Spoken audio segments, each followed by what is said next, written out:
at the beginning of every year, I tell myself like, okay, what are 5 things we're going to do? And if 3 of them stick, that's great, and like we just kind of slowly get the opening a little bit more closed so that we can really funnel the best clients for us in. And I'm in that stage now where like I really feel I'm getting my true clients that I love and they work with me well and we have a great relationship. But at the beginning, of course, like it was every fish I was trying to catch in the whole ocean. And like, I didn't know which one I wanted to get, but now I've kind of got that sorted out. Welcome to The Right Fit. Today, we're joined by Erin, lead wedding and event designer at J&M Home. Erin has been with J&M Home for over 15 years and launched their dedicated wedding and events floral division full-time about a decade ago. Since then, she's designed florals for 60 to 70 weddings each year and has worked with more than 500 couples, creating stunning floral experiences that elevate some of life's most memorable celebrations. Erin, thank you for joining us. I'm the type of guy that likes to get right into it. So, you've been in the wedding industry for some time now, obviously in this specialty area. What is the biggest misconception people have about wedding florals? So I would say there's always like 3 or 4 that like Okay. kind of get said to me over and Yeah. over again. People bring up like what's in season all the time to me. And that is such a short window and like not where we really ever want to concentrate too much, only because like the season, like you think we're based in New Jersey. We just talked about like weather is unpredictable in this area. There's not a ton of greenhouses that specifically like specialize in cut flowers. So there is a season for certain things, but like this year it was maybe 3 weeks for local peonies, 2, 3 weeks. And that's so hard to plan around. So like it's a season in the sense of like the entire scope of the country, but like local seasons are so like microchasms that it's not even really something I dive into. But it's something that like I remember, I mean, and this is dating me a little bit with this, but I remember reading like in like the Knot all the time. They were like, talk to your florist about what's in season for your wedding, like, or what's a local flower that's produced for your wedding. So that's something that's like a little bit of a misconception for people. And then I would say like the Amazon dupe is like a really tough thing to kind of get people past. As you Yeah. can imagine, there's a lot of people that are like, oh, I can just buy, like, we had this happen recently. They wanted like these bows on the edge of their chairs for their wedding. And it's like, I'll just buy the ribbon from Amazon. When you get the ribbon from Amazon, though, it's like all folded up. And like, so it's got these creases in it that don't really look that beautiful on anything. So Right. Right. there's a lot of things that it's like, it's not really a good dupe. It just looks really pretty in the picture. Like, let me just show you the right way that we do it. Yeah, yeah. And do you feel like any of those things cause any friction when it comes to people wanting to, or I guess justifying that investment, let's call it? Or do you find yourself automatically already attracting the people that are saying, yeah, flowers, no problem? I think it's like the job of any wedding vendor, especially something that like with floral and event, you are creating every proposal pretty much a la carte, like for the couple. It's not really a package service that I go off of. So there is a lot of education process with that. So I just find that to be just part of like the job description is to educate my clients about what the reality versus like what they think they can just handle on their own. And there's times where they sometimes go against like or they're like, I think I am just going to handle this signage thing on my own. And there are moments where I have to kind of let go at that point and be like, it's not perfect. It's not exactly what I would have wanted it to be because there's creases in it and it's like a fabric sign, but we can't use the steamer on it because then the lettering will pop off. So it's just, there's a lot of that stuff. But like most of the time, honestly, my clients are really, really wonderful. And they do typically, take my advice and I'll say to them, like, if you want to do something, this is the thing you're going to do. And this is the thing that like you can do easily. So Okay. that's something we go from there. Well, that's a plus if they're trusting you, right? That's a big one I think that all of us vendors love, right? When we have that Yes. client that says, we trust you. But then at the same time, once again, in the educational piece side of things, it is our job to educate as much as possible because this is a foreign territory for many. Hey, look, Hmm. this is a foreign territory for me right now. Speaking to you, I only know so much about what you do. I know some surface stuff, but I don't know how deep it goes, just things that I've seen here and there. So I'm genuinely curious about some of these things as well. Now, when you are connecting with these couples, let's call it, and you mentioned you cannot create this one size fits all package, let's call it, everything's Hmm. very a la carte. What do you find yourself trying to, I guess, get out of these clients to even create that? Because sometimes I feel like they don't even know what they want. Does that make sense? Totally. I think it's really funny. I had, just because, just getting back to things today, we had like a few consultation meetings right in a row. And I would say the most important thing for me is like, yes, it's beautiful to look through a couple's Pinterest. It's wonderful to have them, like show me inspiration or like Instagram stuff, like anything like that is absolutely really helpful. But I would say the thing I'm trying to get from them the most is like, how do they want it to feel? Like, what feeling do you want to have when you walk in the room? Do you want it to feel moody and dark and like really romantic candlelight? Like, we don't want to, like, we want it to feel very like gothic romance, or do we want to go like bright, airy, happy, coastal, whatever? Like, I'm trying to find those words that they're looking for that. So that way I can help direct them in the best way to use not only their budget, but like my like resources and other things to, get them to where we want to be. Right.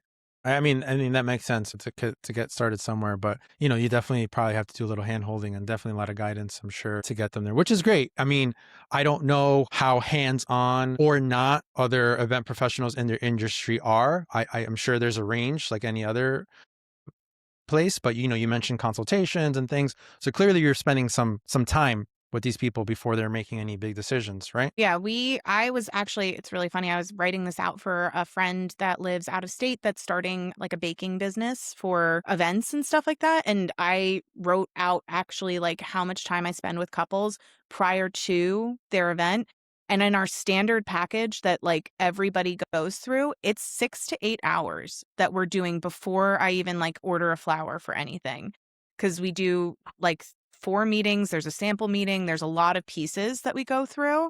And, in our extended design packages, that can get closer to like 16-25 hours of like pre-time together. So Wow. it's good because it really helps me know like the direction we're going in, and we really connect, and then it feels so easy to do my job because I'm so already like aware of how they want things to be and feel, and the vibe of everything. I mean, that makes sense. And this, it doesn't always make sense to people because they don't want to put in the time, but it does make sense because I can resonate with that because I do spend a little extra time, I would say, than other DJs with my couples. And that does create a whole different experience throughout because you get to connect with these people. But then the end result is a lot different because you're so on the same page that there's just like a less room for like walking into the room and be like, this is not what I wanted, right? Because you just did so much of the upfront work versus like you show like a grainy picture and you're like, don't worry, yeah, I could put something together. And they walk in and is like, wait, this is not it. Yeah. I can imagine that not being great. Now, your relationship with Jay and right, you hmm are you running this side of the business, the floral and event design stuff and all that? Yes. So J&M Home and Garden is my dad and his 3 siblings' company that they started like almost 50 years ago at this point. Wow. Yeah. And then they started the floral business, I would say like 35, 40 years ago. And then I stepped into that about 20 years ago. I was a child. I mean, basically. That's And family owned then, businesses, yeah, you're exactly. old Like enough. Yeah. when you're 12 years Uh, old making wreaths in the back, like that's family business. So then I kind of went into running the floral, like, eventually got interested in the floral, stayed in that department, and then built the wedding business from nothing within that world. So, Interesting. So you were exposed to some entrepreneurship, right? With it being from the family, but at the mhm. same time, you were given this piece to say, here, run with it. It was it's a lot more I had to like kind of claim it for myself. Like I kind of had to like vice grip onto it and be like, no, this is mine. Like, This is my baby. exactly. And then like it was kind of like, okay, I'm going to run the floral department. Okay, that's running well. Okay, like now I'm going to branch and do this other thing. So, it was, I definitely would not have done it if it wasn't for my family's business, I would say, but like it definitely was never like, here you go, just like go with it. It's been like, you got to prove yourself every single time, and the worst critics you got sometimes are your family asking you questions about stuff. Yeah, right. Because they're the biggest ones that are gonna question and also be tough on you, like give you that tough love no matter what. So I can imagine that being a different type of journey. Yeah, I mean, and again, not to give them a lot of crap for anything, they are incredibly supportive and always have been of me doing this and building this out. My other cousin, who's also involved in the business, he built out landscaping for himself to kind of, do that whole part. So it is like we've been given a lot of opportunity to build ourselves within the family's structure of the company and stuff. I think that's a beautiful thing. I think that's a beautiful thing. But with that has like, some of these things that you were talking about before where you were sending was it a baker friend? Baker? Am I getting that? Yes. Baker friend, and have you essentially created like your own procedures and standard way of operating and things like that? Or do you have a team that works with you at all or no? So I handle all of the pre stuff, I would say. And then I have like a personal assistant that directly works with me. His job is primarily, though, like prepping things for me. So, like, before we go into the sample meeting, I have like my box of goods that need to like come with me to the sample meeting. He makes sure that's all ready to go. I have him polish things for me, like, get everything ready for that stuff. He also helps me with like if we're doing anything specific with like signage for a couple. We don't do a ton with that right now, but like he'll help me with like little things along the lines there. And then I have a full floral design team. So execution wise, I have 4 other full-time florists that I work with. And at least 1 to 2 of them will come with me on setup days. And like I said before, we have the landscape team. They don't work on the weekends or on days when I had weddings. So I take them with us too, especially for larger scale events. And they're kind of my runners throughout the day. So it's a big team, but like really one-on-one, it's me working with the clients like through the whole process. Got it. You're client facing and essentially still very heavily involved with all the design work and stuff like that. Yes. Mhm. Excellent. Does that ever trickle into, because forgive my lack of knowledge in some of these departments, does that ever trickle into any more design work beyond florals, or you stick to mainly just florals? Well, I would say it's full event design, but like, so for example, I feel like DJs have kind of come in with like lighting packages and stuff like that, or at least a Right. lot of them seem to have that. So that Correct. was something I never really got into. I was like, your DJ probably has a lighting package that we can work into the design and stuff like that. And I would talk to them about that. But like draping and stuff like that, like there's a little less crossover with other vendors at that point. So like we have done a lot with like getting really intense, beautiful backdrops in. We do, obviously all the candles, all of that stuff. We do some subcontracting out for like rental items. Obviously, like we have a few things, but because we're primarily with the florals, like if you want couches or lounge areas, like I have connections with that. We use a lot of like we work a lot with like stationaries, like extra table rental items like glassware, charger plates, all of that stuff. So we really try to, again, because we're trying to build the whole scheme and look of the event, we have a few different vendors that we're bringing in with us. No, it makes sense. I've had that type of business model over the years. I mean, when it got to the point where it makes sense for me to invest in my own stuff, but there were times where yeah, subcontracting did make sense. When did you feel like it was that time that you could take on bigger events? Like, I mean, I don't know if you just started there, so forgive me if No. yeah, okay, It's a buildup. I would say, like, the way that I kind of look at anything is like I kind of break everything down into like Lego bite-sized pieces, is how I view it. So it's like, okay, we have to build this giant structure and it's like really intimidating and it's like, like a $6,000 structure on its own. And like that sounds like a lot involved, like all those things kind of go through your head. But then you're breaking it down foot by foot. And you're like, okay, each foot we're doing these flowers. This is the scheme that we're going with, everything along those lines. So I find that it's just because it's the same building blocks I'm using for every level of wedding. It's just more for the larger scale events. Like there's more building blocks that we're using to get the bigger structure. Whereas like, it's like, again, like Legos, you can build a very small thing or you can build the Titanic, which is like the biggest one you can get, I guess. So that's a good way to look at it. Do you ever feel there's more pressure when there's a bigger dollar sign invested into flowers, or no? You're just like, oh, it's just an added zero. We're good. yeah, I mean, I think that there has to be, I mean, I'm very like, again, because of like growing up in a family business, it is all dollars and cents to me. So it's like the bigger weddings are bigger because they're bigger. Like a 350-person wedding is a very different experience than a 150-person wedding.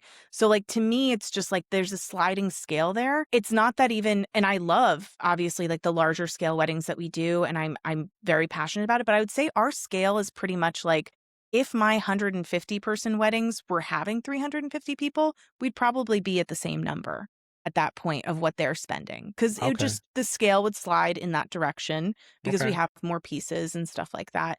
And, potentially more of an investment, but I don't really go like I'm not a big ceiling installation person. I'm sure you've seen like those really Yeah. mega ceiling installations. I have a company that I kind of have worked with that does stuff like that, but that's just not like where we are. And like I don't want to rent a cherry picker. I don't want to worry about damaging floorboards. That's not for me. Like you want me to know like I want to help you with the vibe and like I don't need to be on a ladder stringing like bistro Yeah. lights for you.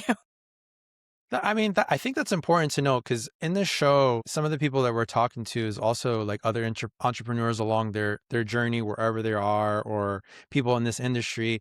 And I feel like it's important to also be like, I don't need to do everything, or like it's okay for me not to be the ceiling installer person because that's not my thing, and that's okay if it's not your thing. I do this thing, and that's okay too. But if you need it, I know somebody, that kind of thing where sometimes we feel like we see this thing on Instagram or Pinterest and we're like, yeah, we should be doing that. And it's not maybe what it's cracked up to be. Like you said, you got to get the cherry picker and the this, and there's more liability involved. And it's a whole different animal. So I think that's important for people to consider along the way. Now, you are essentially taking a couple's vision, like we spoke about earlier, and turning into something that they can actually experience during their wedding day, right? So now Mhm. it's like this whole transfer translation piece. How is this process for you in the sense of, I mean, are you there the day of to see the final product or you're not? Yes, you are. Okay. So how does that make you feel? What are you feeling that day? Like when you're seeing like, okay, it made it happen.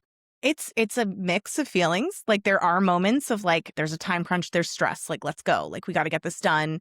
We have like we just happened recently. We were moving pieces because they wanted to change the first look location. So we were like trying to decorate it like a staircase. And we had again these like little pieces that we could move around. So we brought them in to do it. And of course, when we did it, it was right after like one of my assistants had added water to something. So it was like a big pile of water. And I'm like, they're doing first look here in a minute. Like, let's get a mop. Let's clean this up really quick. Like, don't worry about it. But like, I would say there's like moments of that stress, but most of the time it's like, when I tell you I walk in with like there's timelines, there's production schedules, there's like every single thing is listed out for me. I literally put in there like drink water because like I will forget. I will just forget to drink water. I will forget to eat lunch, so I have to like physically build it into my schedule for the day. And then, that's kind of how I'm just feel very organized by the time we get there that day, that unless there's something really big that happens that like I wasn't expecting, which I think just the way my brain works, I think about a lot of different things. Like, we've had the crash where like the wedding, it starts raining and how to do that. And so we have all of these things that we kind of have really easily figured out. So it just feels like I'm just switching the plan then, and it's okay. So but it's beautiful and I absolutely love it, and I love seeing everything come together. It's a little sad at the end when I leave because I'm like, "Oh, I really loved doing this. This was so Yeah. fun." But then Right. I get to, like, kinda look at my calendar and I see who's coming up next, and I'm like, "Oh, I get to do her next. That's so super exciting." Oh, Okay, that's a good way to look at it.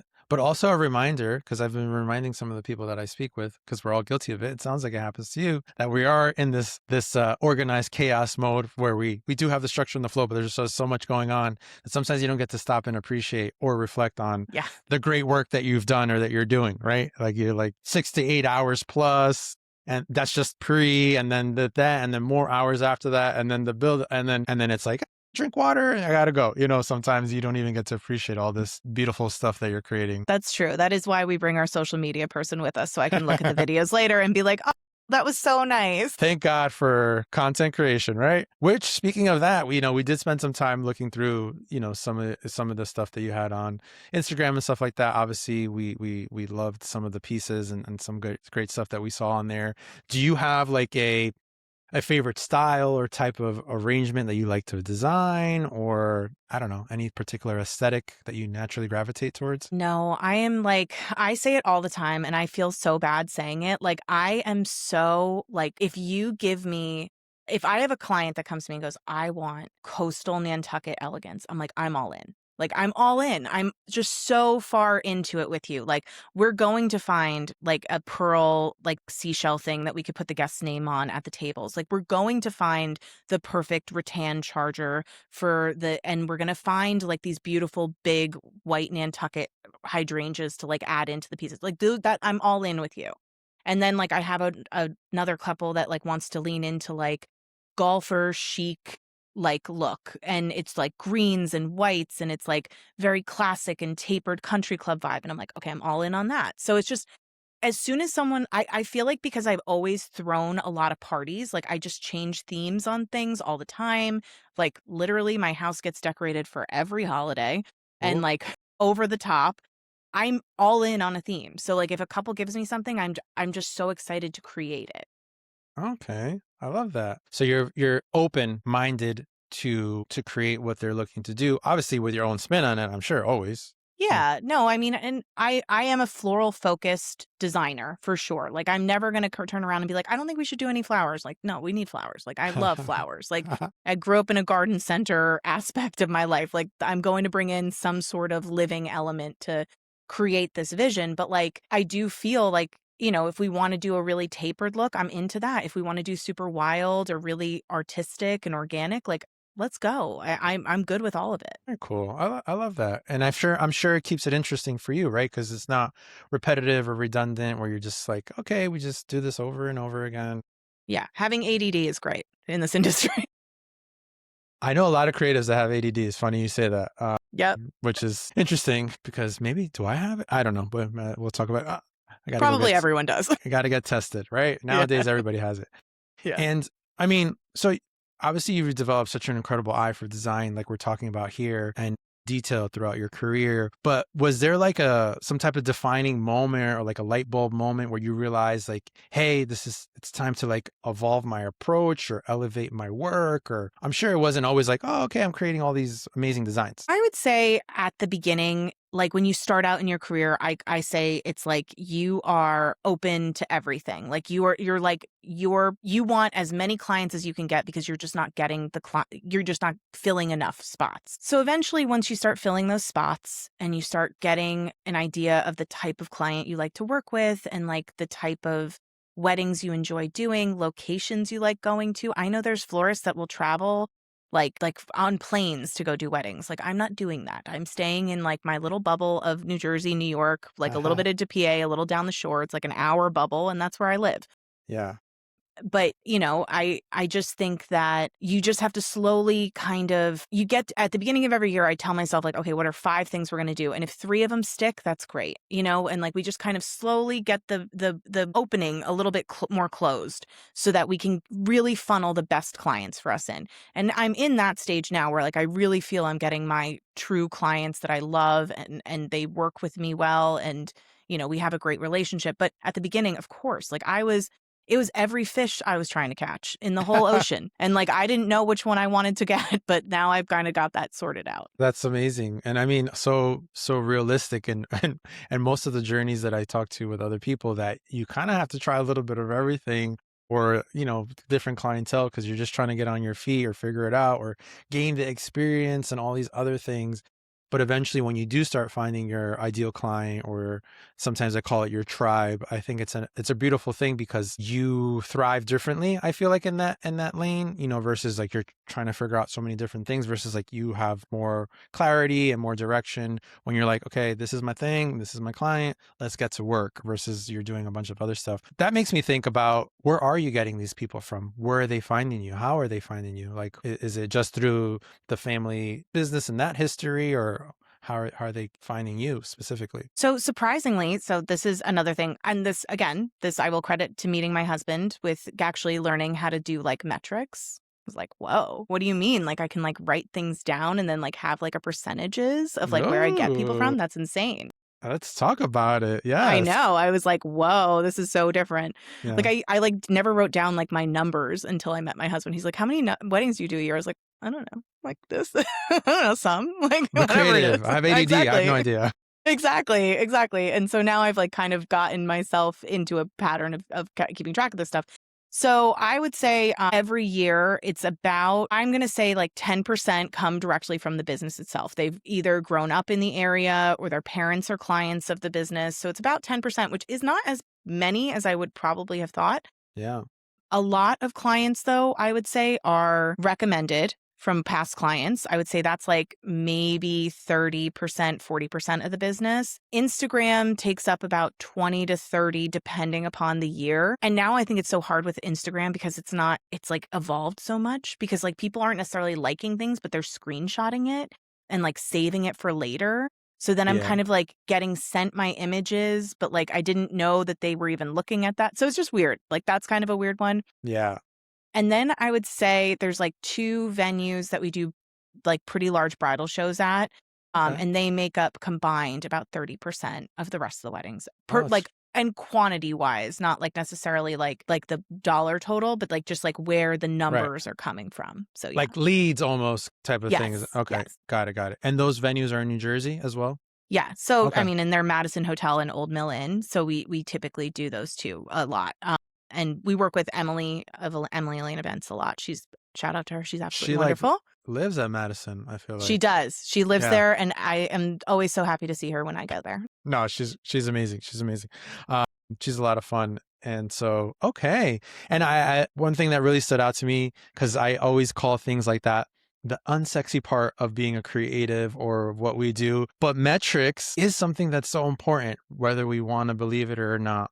And whether you have a husband that's going to help you with it or a CRM tool, which is something that you manage, always ask where the lead came from or find out and just try to plug it in somewhere, because you also want to see what's working, what's not working, what maybe you want to invest more time and effort in, right? So if Instagram is giving you a lot of stuff, maybe you want to give it a little love or whatever the case may be, or these venue relationships that you're having. There's so many different pieces, but sometimes I'm guilty of it. We're all guilty of it. It's, you don't even know. You're just like, I don't know. Yeah, I love what I do, and then it's like, exactly. great. But from a business owner perspective, not so great. You need to know your numbers. Well, and it's hard because there is like a lot of weird crossover. Like I have a whole metric that I try to look at, like how many our wedding planner brought to me. So like if the wedding planner specifically connected me with the client, like what percentage is that of the weddings I'm doing every year now? And like what percentage is direct to me or like whatever it is. Like it's just those weird you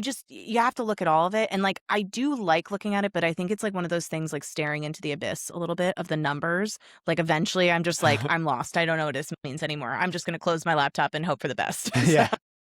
We'll live to see another day. And look, with metrics, I mean, you can go really crazy with it. I know somebody who, like you mentioned, like let's say gets leads from a planner, but then they also break down the specific planners. And then if they haven't got a lead from that set planner in maybe like a year or so, they'd be like, hey, there's something going on. Maybe I should check in with this planner and figure out why I haven't gotten any leads from this. And they're like down to like metric within a metric within a metric. I mean, so you can go once again deep into this abyss, and I'm not saying that everybody needs to do that, but even if it's something a little bit like I said, loose, or something that your CRM can do. I don't know if you use any tools to kind of manage your client stuff, but sometimes some of these tools, they'll do it on their own. Just plug it in and let them make the little pretty graph, and you can look at it once in a while just to make sure you're on track. Nothing yeah. crazy. I have a spreadsheet in Google and that's Yeah. about it. But I Yeah, mean, my husband looks at it and he plays around with it and he'll be like, this is the numbers. And I'm like, great, that's beautiful, great. love it. Keep him around. Is he in Yeah. the business as well? No, he's a Okay. web developer. He's does something, or I don't even know if he actually officially does that anymore. He works on the computer all day and he does that. Yeah. It And he's sounds like, very good at numbers. So hey, okay, he's doing something over there. Sounds like when my daughter describes me at her school. Yeah, Papi stays home and he works on the computer, and like they're like, what does this guy do? Who knows? But so I've been thinking about once again the journey that all of my guests go through, right? And you have a unique one because this was a family-owned business that essentially you vice gripped your way into kind of getting this whole division for yourself in. Uh, and obviously there's not no perfect lane or no perfect thing, but at the end of the day, is there something that you can reflect on as a major lesson that you've learned going through that journey, gripping this thing and making it your own? Major lesson. I would say one thing that I have repeatedly have had to learn for myself is trust your instincts. If something doesn't feel right, there's a reason. If you feel that a communication isn't quite going through correctly or you're having a lot of trouble, it is best to like walk away from certain situations than try to power through all the time just because it's not the right fit for you or whatever, that kind of becomes. I said the name of the podcast and I was pretty proud of myself there. I like it. But, I would say that's something that's, like, really that it was a lesson to learn. I think that, as far as design philosophy and stuff like that, being open, being able to evolve as, like, trends change. The brides are changing, the couples are changing over time. We're now into more Gen Z couples where, like, when I was first starting out, we had Gen X and millennials. So it's just you kinda have to relearn how people are gonna work with you and, like, what they're expecting and stuff like that, and I think just being open and, like, always interested in learning and connecting and doing stuff like that is something that I just really value as much as I value expanding on my design skills. It's this that is important to me. I love that. I love that, and it's something that I I keep trying to spread the word on. It's pretty much the sentiment of you have to be in a zone of continuously growing, learning, evolving, all these things that you just pretty much said. And if you feel like you're not going to do it anymore, it's probably a sign that you need to stop or do something else. That's always kind of like the takeaway because this is an industry that is working with people. We're essentially in some type of service-based industry one way or another. And like you said, the decades go on and so do the people who are shopping, right? The Mhm. X to the millennial to the Z, and they're looking differently in the sense of like for their vendors or they want different things, they value different things, and all these things matter. So I think it's very important to note that. Were you doing anything else ever outside of this? Like, did you ever work elsewhere other than with the family? No, I never did. I've Okay. only had one job in my whole life. This is it. Okay. I mean, I did more day-to-day floral design for years, Okay. which is a very different it's a more retail-based thing, so I think that really helped me hone, like, my people skills and stuff like that, but yeah, I've really only ever done one thing in my whole life. It's Look been at you. yeah, and every once in a while, I have that moment where I'm like, "I'm done. This is the last year. I don't wanna do it anymore," or, like, "I need to do something different," and then it starts again, and, like, we're in production. I'm meeting new clients. I'm like, "But I don't wanna say no to these people next year. I love doing this. This is so fun." So it's Yeah. like it's that give and take of, like, I think as long as I'm still in love with it, it's like, I just don't wanna leave. Right. Like Right. You're like a child Olympian where it's like you've just been all your life. This has been Exactly. your life. You don't know anything else. Yeah. I And don't know if you what else I left would it, do. you'd probably miss it too. Exactly, like, I don't know what else I could not even I obviously I could do other things, but I don't even know what I'd wanna do other than this. This is like, I get to create and use flowers and, like, do this whole thing and meet different people and, like, be there on this most important day of their lives and, like, create the mood for it, and, like, I get to leave by, like, 8 o'clock most of the time as opposed to you guys who have to stay there the whole night, like, come on, I got the best job. I got home like at 4 o'clock in the morning the other day. Yeah, no, that's not for me. I have someone Yeah. that comes back at the end of the night, and he does that stuff. Yeah. Right. Yeah. No, you're smart. Delegate all those things because then you might have really quit by now for sure. Totally. You definitely would have thrown in the towel. You've had hundreds of weddings or completed at this point, and you've built a career around this. In this show, when I do talk to, let's call it more seasoned veterans in this game, a question that I always ask is what type of advice you would give to somebody maybe just starting out in this side of the industry that you're in? I would say if someone is starting out to do not what I did, basically, which was like assume I knew how to do it, like diving in head first, I would really suggest that somebody intern or work with somebody, see how like a well oiled events machine goes through. Even if it's not perfectly well oiled, you'll see those flaws and know not to repeat them for yourself. So that's something that I would just always say is like really try to work with somebody to get yourself off the ground because diving in headfirst into the water is tricky. You don't know what's on the other side all the time. And, sometimes you get really like lucky and it takes off in the right direction and all that other stuff. But with that luck, you need a lot of support. And that's what I had. And I think it's hard if you don't have those things to do it the way I did it. So I would really suggest that someone shadow somebody, build out an idea of what you want to work on within the industry, and then eventually branch off and do your own thing. I love that. I love that. And it's funny that you say that you kind of went in head first and just said, "Ah, that's all right. I'll figure this thing out."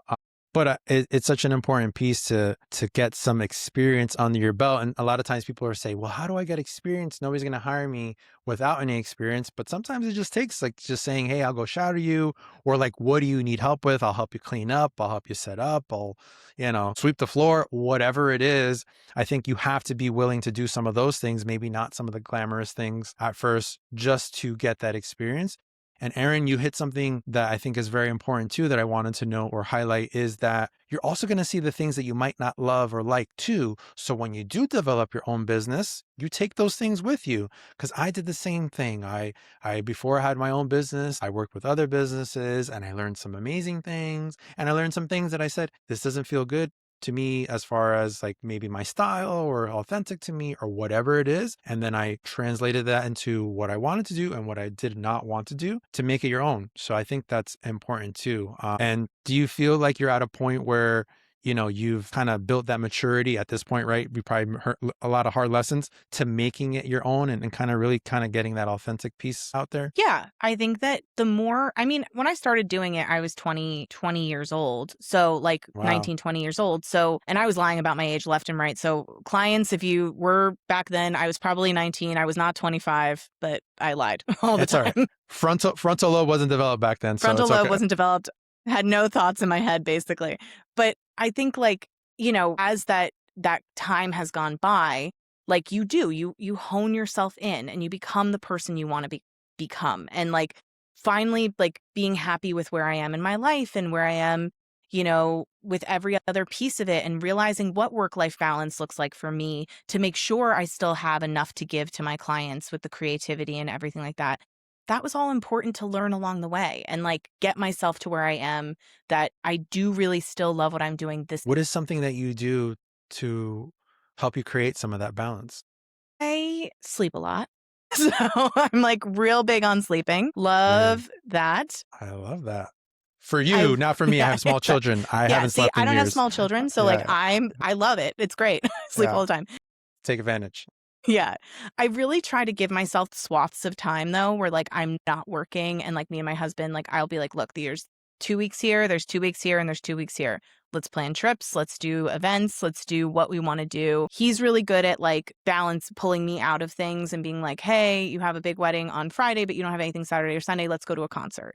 So like we try to do like it's good. It's a good way of kind of resetting my brain every once in a while and stuff. So I think that's Yeah. really important. Yeah. What are speaking of resetting your brain, you just made me think of something. Is there anything that you feel like is good for you or what you do to reset your brain in the sense of like keeping creative? I don't know if that makes sense. Like, I don't know, sometimes I do things and it could be totally unrelated to what I do, but it helps me get in a better space mentally and creatively. Like I could go hiking or camping, but then I'll come back with like a new brain, it almost feels like. Totally. I mean, I would say I go thrifting a lot now, and I really love seeing like old things and like interpreting them in like different ways and like seeing like stylistically, oh, that would be kind of cool. Like, and it's just like weird random stuff that I see that I'm like, oh, that would be a really neat idea. And like, how could I translate that into a thing? Like, I make up weddings in my head all the time. It's like a toddler. It's like, I just make up different schemes and it's like a thought exercise. And it's just like, when I'm sitting on the couch and I'm not really doing anything, it's kind of what I do. Like I Wow. just think of like what would be like a cool like blue crystal themed wedding that's like not hokey. Like, okay, how would I do it and what would I do with it? So, I mean, it's just kind of always something I'm thinking about at this point, but I would say like there are times when I just need to like not think about it, and that's when I like go walk my dog or like I go for a run or anything along those lines. Yeah. Yeah. No, I mean, for sure. And I bring these things up because once again, when other entrepreneurs or people in our industry listen to this, I want them to understand that we're always going to be fighting with ourselves to get out of this space that we're usually living in, which is, for you, your design work, for me, music and whatever, weddings and all these things that are running through our minds. But sometimes it is nice when you get yourself out of that, because it actually a lot of times will help you get in a better creative space, right? Because you kind of hit that reset button. I'm using your word reset. I like that one.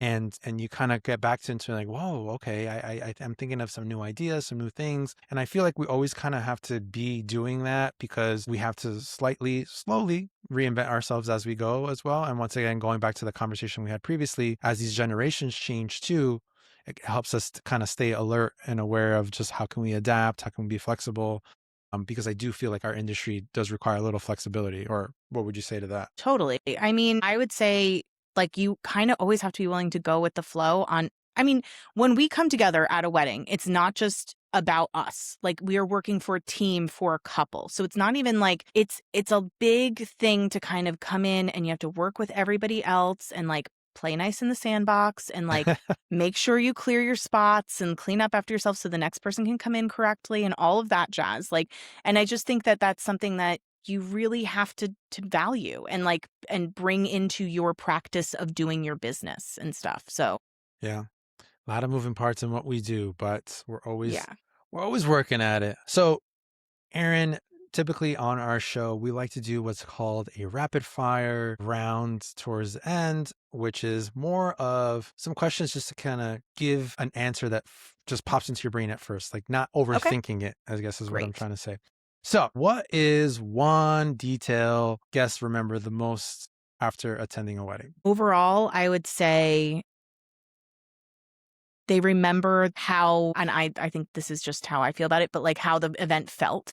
Like, did it feel like home? Did it feel like a crystal palace? Like they walk into a room and they don't even know how to describe it, or like it felt so this couple, or it felt so this, or it felt like nothing to them, or you know what I mean? Like it's true though, because like there are weddings you go into and it's just it doesn't feel like anything. It doesn't have a vibe or anything. But and I think that's becoming so much more important. And to me, it's what I remember more than anything else is like I really felt this direction or that direction. It might just be how my brain's wired, but of course, like No, I it's a know people would feeling. say food, but Okay. I mean, I would say music, but maybe I'm yeah, biased too. exactly. We're all biased. We're always biased to our own thing. And I think that Yeah. needs to be accepted and fair.